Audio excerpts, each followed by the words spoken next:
అయిపోయింది, వెళ్ళిపోతున్నాడు జీవుడు బయటికి అని చెప్పగానే ఆఖరి ఊపిరి తీసే లోపల ఇంద్రియ శక్తుల్ని మూట కట్టేసుకుంటుంది.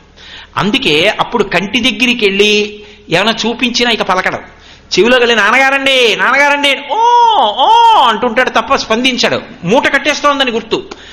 ఆఖరి ఊపిరిలో పాపపుణ్యాల్ని బట్టి రంధ్రాన్వేషణం చేస్తుంది. వాడు మహాపుణ్యాత్ముడు అనుకోండి ఊర్ధముఖంగా వెళ్ళిపోతాడు, కాదనుకోండి అధోముఖంగా వెళ్ళిపోతాడు, లేకపోతే ఏదో ఒక రోమకోపంలోంచి దాటేస్తాడు బయటికి.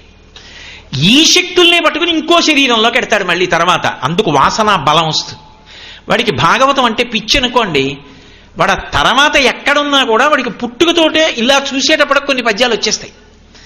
అది ఎక్కడదో తెలుసా? గత జన్మల వాసన. వాడికి ఆ భాగవతం మీద పిచ్చి ఉండిపోయింది.